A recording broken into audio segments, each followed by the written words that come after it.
All the focus right now is on Aaron Rodgers, and with good reason, but we have a draft that's beginning tomorrow. Today we're going to talk about how difficult it's going to be to match last year's draft class for the Jets, potential trade-down partners, and what their strategy should be on the Locked On Jets podcast. You are Locked On Jets, your daily New York Jets podcast.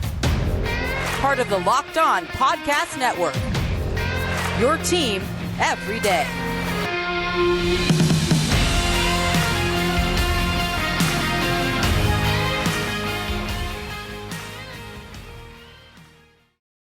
Welcome, this is the Locked On Jets podcast, part of the Locked On Podcast Network, your team every day. It's Wednesday, April 26th, 2023, and I'm your host, John B. from GanggreenNation.com, thanking you for making the show your first listen or first watch every day. Subscribe to this podcast for free on YouTube or wherever you get your podcasts so that you'll get new episodes as soon as they're posted. If you're listening on a podcast source, please give the show a 5-star review, and if you're watching on YouTube, please give this episode a big thumbs up. These things help the podcast out and help other Jets fans find Locked On Jets. Today, Aaron Rodgers will be introduced to the media at 2 p.m. Eastern Time.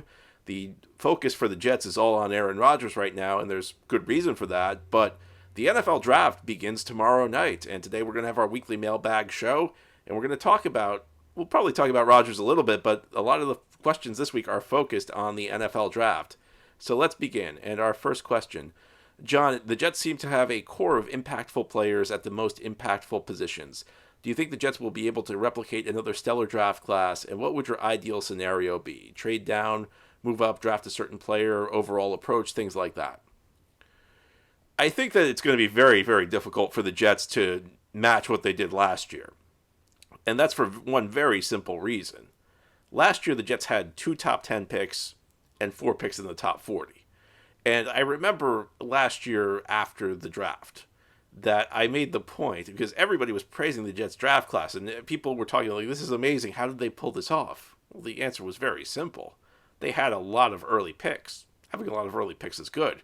When you have 4 of the top 40 picks, when you have 2 of the top 10 picks, if you don't leave that draft and people think you've hit a home run, something has gone wrong, because you've had all the resources you need. Of course, your class looks better than everybody else. You got more of the top prospects. So, and I don't want to take anything away from what the Jets did, because as we know, you can very easily mess up top picks. I mean, we've seen that plenty through the years. So I don't want to take away any credit from what the Jets did last year, because you still have to hit on the picks. And the Jets, for the most part, it seems like they've hit on the picks. But when you have that many early selections, it makes life much easier on you. You have the resources to come away with, if you do your homework and if you make the correct evaluations, you have the resources to come away with virtually a who's who of the top prospects in the draft class. This year it's different. This year the Jets only have 5 picks going in at the moment, and they have reduced their draft capital over the last couple of days, and that's through, of course, the Aaron Rodgers trade. They only have 1 pick in the top 40 this year. Their second pick is 43. They don't have any picks in the top 10. Their current pick is 15. So it's going to be much tougher this year, both in terms of quantity, only 5 picks, and as we know, the draft is very inexact. If you look historically, and there have been studies on this, the teams that draft the best tend to be the teams that have the most picks, because you have to build in a margin for error. I think every year I get some email during the season complaining that the Jets have not hit on 50% of their picks, that less than half of the Jets draft picks look good. But that's common. The best drafting teams don't hit 50%. There's no team that has a 50% hit rate. What you need to hit on enough players. And the way you hit on enough players is to have excess picks. So the Jets going into this draft with 5 picks makes it very difficult. And as we've discussed, and you everydayers who listen to this podcast Monday through Friday, it's a daily podcast, you everydayers know I've been talking about, the general consensus is that this is not a deep draft class. This is a class that really is one of the worst classes, maybe in a decade. That does not mean you're incapable of finding quality players. It just means it's tougher. So what's my ideal strategy? Well, I think their problem is that there are conflicting things here. And on the one hand, the Jets are trying to win the Super Bowl with Aaron Rodgers. And if you look at the needs of this team, I mean, there are 2 that really stand out right now, above all else. That's offensive tackle and defensive tackle. Both tackle spots are in shaky position. offensive tackle, I understand you could talk yourself into squeezing another season out of Dwayne Brown. You can talk yourself into maybe Mekhi Becton comes back and is healthy. Do you think both of those are going to happen, though? I mean, that's a lot to ask. I guess it's possible, but I think one of the problems we have at this time of year is we talk ourselves into like the best possible case scenario, that nobody's going to get injured, everybody's going to continue to play close to their level that they were at in their prime, but it doesn't always work out that way. And it's not something you can bank on. I think for the Jets, that's an awful lot. I think one of those is an awful lot to ask. Two of them might be too much. And on the defensive side of the ball, they simply have not replaced Sheldon Rankins. I mean, it's that simple. They had a guy leaving free agency who has yet to be replaced. And then there are other spots where there's probably an upgrade necessary at the skill positions, because after Garrett Wilson, this is it's not a great group. I mean, it's not the level where maybe 9 years ago when the Jets were sending guys like David Nelson out there. I mean, these are Alan Lazard, Mecole Hardman. These are credible NFL players, but they're not great. So there's a lot that needs to be filled. I think on the defensive side of the ball, you could use another edge rusher, you could use a safety, you could use a linebacker.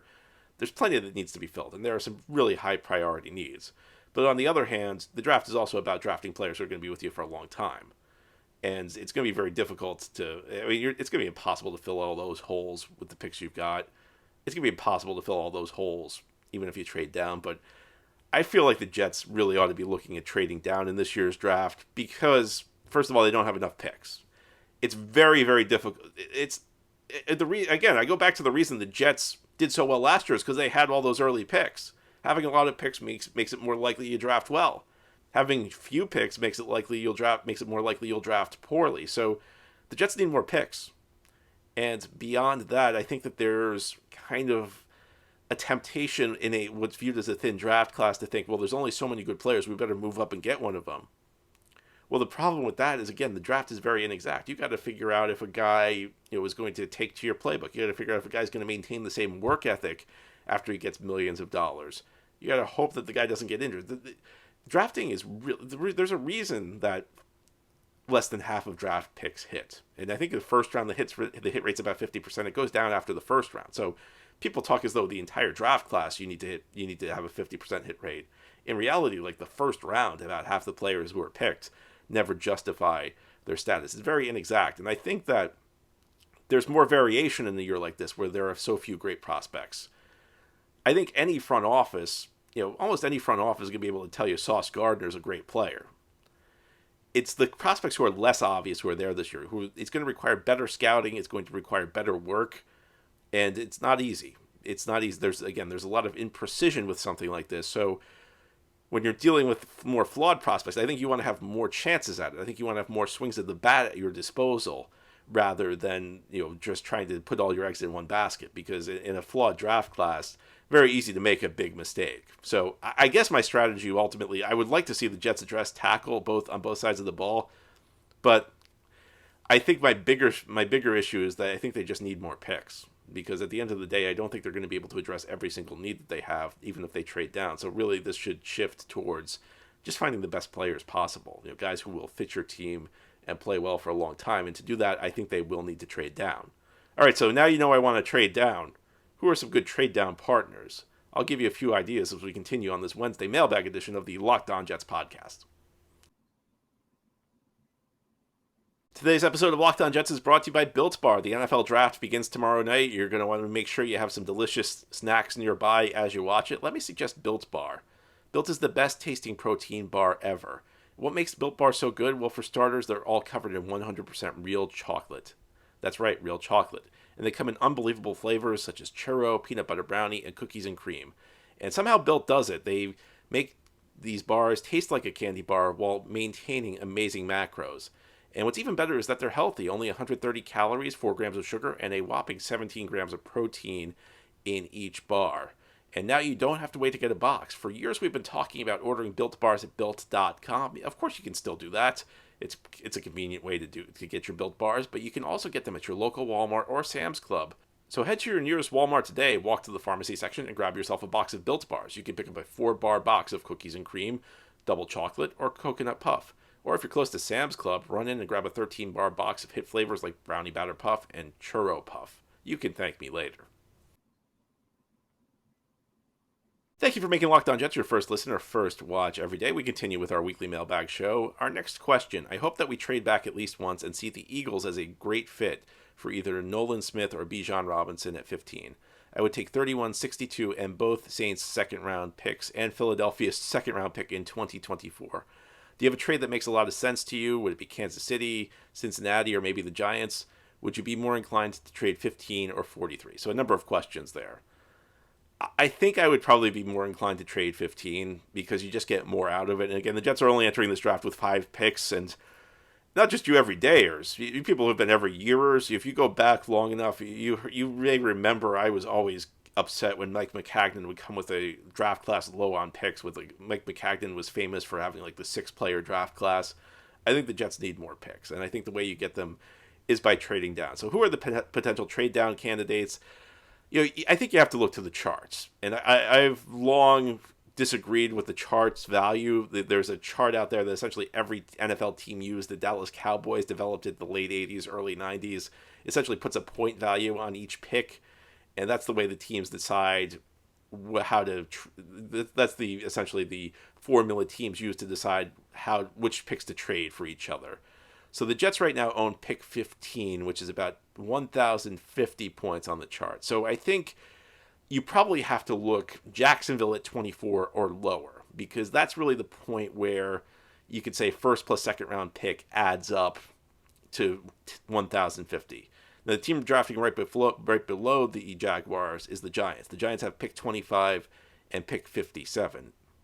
So if you add the Giants' first and second round picks up, that's an exact match. The Giants' first and second round picks add up to 1,050, which is an exact match for the Jets at 15. So, you look at this, I think that you're probably talking dropping to 24 or lower if you want to get a second round pick. Now, Jacksonville's first round pick plus their second round pick is a little bit above what the Jets own. The Jets could probably send a day 3 pick back to match it out. But I think those are the teams you're looking at. Now, it's difficult to say which specific team will do it, though, because you don't really know where these what the players these teams value. So it's a very difficult question to answer. And essentially, I think what you need is you also need a front office to share the philosophy that I mentioned a little bit earlier. You need a front office to say, well, there aren't many good players here, so we're going to go up and make sure we get our guy, which is always or frequently a very bad draft strategy, because when teams trade up, they are frequently overconfident in their ability to evaluate prospects in what's a very imprecise field. So I'd like to see the Jets trade down. I think trade down from 15 makes more sense than 43 just because you get more for it. And I think that you could still get a good player late in the first round if you know what you're doing, even in a thin draft class. And the draft class that this year's group is most compared to is from a decade ago, the 2013 draft class, which is generally viewed as a very weak draft class. But DeAndre Hopkins was drafted late in the first round that year. And I think sometimes we overrate how essential it is to have a top pick to get a great player. The fact of the matter is that a front office that doesn't know what it's doing can mess up a top 10 pick. And that's one of the reasons I want to go back to what I said earlier. I said the Jets had a bunch of early picks last year. Of course, they did well. Still give the Jets credit because the Jets could have messed those picks up. It just makes it easier. But a front office that knows what it's doing can hit late in the first round. So you have to hope that your front office knows what it's doing. And from there, I think if the Jets could add another second round pick, if they could get that they've had 2 second round picks as of earlier this week. If they could get back into that place, I think it would be pretty good.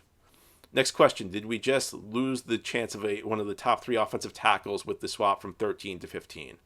We've been linked to Broderick Jones for so long. Do you think New England or Green Bay would steal a top 3 tackle from under us? And would you take Darnell Wright if the big 3 are gone? I think this is an interesting question because I think in a normal year, dropping from 13 to 15 doesn't make a big difference. For a normal team, dropping from 13 to 15 would not make a big difference. I think the specifics of this situation actually could make it a problem for the Jets for the reasons that was laid out. I'm not sure Green Bay is going to take a tackle at 13, although that's always possible. But dropping from 13 to 15, that means you just went from being in front of New England to behind New England because the Patriots have 14. So you could have been in a position where you would have been able to take a tackle in front of the Patriots. And now essentially you're right behind the Patriots. And New England needs a tackle. So it's not so, I know people are going to focus on the Patriots because they're a division rival, and I guess that's true to an extent. I think the bigger issue with New England being in front of you now is New England also needs a tackle. So it makes it less likely that one of the top tackles is going to fall to you. I think that's so. I think that the drop from 13 to 15 this year actually could have a pretty big impact. It may not have an impact. I mean, Belichick makes some weird picks. If you followed Belichick through the years, he makes a lot of moves you're not expecting. So it may end up, being a moot point, but it's definitely something to watch. And I think it's definitely something, if you're looking for a tackle, it's something that should concern you, because you just went from being in front of a team that needs a tackle to behind a team that needs a tackle. And I don't think the Jets can trade up again. I mean, I really think a trade up is off the table at this point. With only 5 picks, I mean, we start getting into the range where you're getting a 4-3 player draft class if you trade up, and I just don't think the Jets are in a position where that's something they can afford. So I think it could have. Now, would I take Darnell Wright, who's out of Tennessee? I would not. I think he's been very inconsistent. I have questions about technique. I have questions about where he can play. I think, look, anybody who's drafted in the first round has the potential to be a good player. For me, this would be not the guy I'd be looking for. I think that he was too inconsistent in college for me to feel good about it. Again, if the Jets take him, I mean, I guess you could live with it. I guess you could talk yourself into it. I think any player who's drafted in the first round has some skills. It's not that Darnell Wright has no chance of being a good player in this league. I think it's just more that I don't like the bet at 15. I think that he's not the guy I would be focused on. Now, ahead here on the Locked On Jets podcast, we will close out this weekly mailbag. We've been talking about the 2023 draft. Let's go back a year. Let's talk about last year's draft class. Let's talk about some players who may be able to emerge, particularly Jermaine Johnson, Jeremy Ruckert. What does 2023 hold in store for them? I'll give you my thoughts ahead here on this Wednesday edition of the Locked On Jets podcast. This is the Locked On Jets podcast here on this Wednesday mailbag episode. Our next question. Hi, John. Big fan of yours with Sauce and Garrett. You got phenomenal rookie play last year. Ruckert and Jermaine Johnson were a lot less impactful. While I agree the Jets need a defensive tackle, I'm wondering what you think the chances of Jermaine and Ruckert blossoming into starting caliber players are. For my money, I think Ruckert is the best tight end on the team, and Johnson was a tad disappointing. What are your thoughts? Well, let me make a joke that's not really a joke. Ruckert being the best tight end on the team. Do you want to talk about a low bar to clear? That's it. And there should be every opportunity for Jeremy Ruckert to earn a starting job this year, because the tight ends you got are Conklin and Uzama. So, I mean, that's not exactly difficult competition with Jeremy Ruckert. I think Jeremy Ruckert is a wild card. It was a late third-round pick last year. I think when you're talking late third-round picks, and I looked this up about a year ago, probably got about a 1 in 5 shot of finding a role player. And that's not yes, 1 in 5 means that the odds against any individual player are not that good. But to have an opportunity to, every year to have a 1 in 5 shot at finding a role player, I mean, that's pretty decent odds. I mean, 20% is not 0. It's not 1%. It's not 2%. I just think Ruckert's a wild card. I think when the Jets drafted him out of Ohio State, he was, he needed some work on his technique. There's a lot of hype about his blocking, but technically he's very inconsistent when he blocks. And I think there's this one highlight reel block in Miami that made its way around the internet, so now everybody thinks Ruckert's an amazing blocker. I think Ruckert has the potential to be a very good blocker, and if you watched him at Ohio State, he was on that team with Garrett Wilson, Chris Olave. So because there was so much, and Jackson Smith and Jigba, because there's so much receiving talent, I don't know that you can hold the lack of receiving production against him. There were all these first round receivers on this team at Ohio State. So of course the tight end's not going to get the ball thrown to him much. And beyond that, all you need to know about that Ohio State team was Jameson Williams had to transfer to Alabama because he couldn't get on the field. I mean, there was so much receiving talent that Jameson Williams had to go to Alabama, not like some other school, not some random school. Jameson Williams was good enough to play at Alabama, but he wasn't good enough to get on the field for that Ohio State team. So I can't really hold the lack of receiving production against Ruckert. He's got to work on. I mean, he did not run that diverse of a route tree at Ohio State. So these are the things he hopefully has worked on over the last year. Can he develop? I mean, any developmental player, it's always a wild card. It's difficult to say. Is there an opportunity there? Well, again, look what the Jets have at the tight end position. You're not exactly dealing with Travis Kelce and George Kittle with the guys that are there. So I do think there's a real opportunity for Rucker to step into a starting role if he earns it. Jermaine Johnson, it's funny because Jermaine Johnson, I think, had like what's more typical of a rookie season last year than what you get from Sauce Gardner and Garrett Wilson. What Sauce and Garrett did was phenomenal. That's not the typical career path for a rookie, though. It's much more like Jermaine Johnson, where you get some playing time, you occasionally flash here or there, but you don't make a big impact. And I think the hope is that in year 2 it all comes together. And I think for Jermaine, it's either going to come together very quickly or it's not. This is not a guy the Jets drafted as a 21-year-old. He was an older prospect when the Jets drafted him. That means he's more physically mature. So that means that there should be less of a runway in theory. It means that he should be ready to hit the ground running at this point. Now he's had his year to get acclimated to the NFL, to learn the playbook, to get used to playing NFL competition. Year 2, I feel like this is the make or break year for Jermaine Johnson in a way it may not be for another prospect, but I think for Jermaine, I mean, this is pretty much it. I think year 2 for him, pretty much make or break. Next question. Lots of pretty reasonable misgivings about the Rodgers deal. Given what we knew at the time, the decisions were made, how would you rank this against the previous major quarterback decisions the Jets have made in recent years? And I'm talking Favre, Sanchez, Darnold, and Wilson. So I guess the question is, how does this deal rank against the other big Jets quarterback decisions? I think it's most comparable to Favre because you're getting a guy for a very short time. I think that the Jets were a little bit closer to winning a championship with the Favre deal, and I think that honestly kind of is that's proven by the fact that the Jets went to the AFC Championship game with essentially the same roster the next 2 years with Mark Sanchez.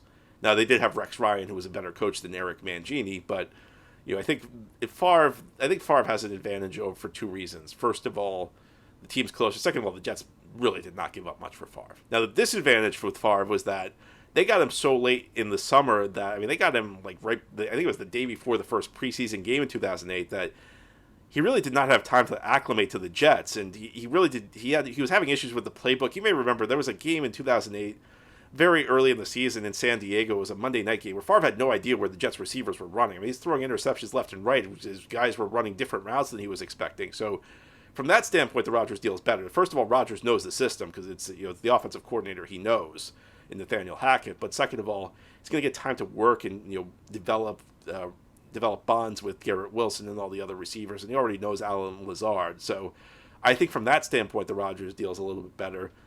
It's difficult to compare this to the other ones, though. It's difficult to compare it to Sanchez. It's difficult to compare it to Darnold. It's difficult to compare it to Wilson because those were long-term plays. Now, I think Darnold is comparable to this from the standpoint that Jets gave up a lot to get Darnold. Jets also gave up a lot to get Rodgers. So I guess from that standpoint, it's comparable. Rodgers, again, though, is a rental. With Zach Wilson, there were plenty of questions about how good Zach Wilson would be. I guess there were plenty of questions about how good all these drafted quarterbacks would be. But the Jets had the second overall pick. So it's difficult to say. And Mark Sanchez, the Jets traded up. Jets traded up, but they really did not give up a lot for how far they moved to get a quarterback. So I think of these, it's difficult for me to rank it, versus Darnold, Sanchez, Wilson. I think you can rank it versus Favre. I think from the standpoint that the Jets gave up so much more, and I think the team was closer with Favre. The Favre was better. I think from the standpoint that Rodgers is going to come in and have an easier time operating, understanding the system a little bit better, already having chemistry with one of the receivers. I think from that standpoint, the Rodgers deal is a little bit better. And our last question. John, I'm really annoyed the Jets gave up a likely 2024 number 1 pick for Aaron Rodgers, and that means they cannot even draft a quarterback in 2024. What can they do in 24 if Rodgers is gone? Find another mediocre free agent? How do they draft a good prospect? Do they have to wait until 25? I'm tired of Woody Johnson's incompetence. Which team would be most interesting to follow? The Chiefs, the Eagles, the Bills, the 49ers? Well, as far as that last question goes, keep rooting for the Jets. Listen, it's been a very frustrating lifetime rooting for I was going to say a decade. It's been a very frustrating lifetime rooting for the Jets, if we're going to be honest. But one of these days, the Jets will figure it out, and you'll feel so happy that you stuck through it. So keep rooting for the Jets. Stay with the Jets. That's my advice on that front. I think the Jets are hoping Rodgers stays 2 years. Will he? I don't know, but I think the whole plan, I don't see how you make this deal if you think the guy's going to be here 1 year. Now, I'm sure at today's press conference we're going to hear a lot from Rodgers. Rodgers is going to tell you he's going to be here. He's expecting to be here multiple years. We'll see what happens after the season, though. And I think it's a tough spot. It's possible to find a quarterback in the second round of the draft. I think, though, if Rodgers retires, the Jets are going to be right back where they were a year ago. The Jets are going to be right back to the same spot. They're not going to know what to do with their quarterback. So I think the plan right now for the Jets is for Rodgers to play at least 2 years. Will he? I guess we'll find out in a year. That's all for today's episode. This has been the Locked On Jets podcast, part of the Locked On Podcast Network. Your team every day is our motto. As always, if you enjoy the show, hit the subscribe button where you're watching or listening so that you'll never miss an episode. If you're listening on a podcast source, please give the show a 5-star review. Watching on YouTube, big thumbs up for this episode. Helps the podcast out, helps other Jets fans find Locked On Jets. Have a great day, everybody. We'll be back tomorrow. I'm sure we're going to talk Aaron Rodgers. I'm sure we're going to talk NFL draft.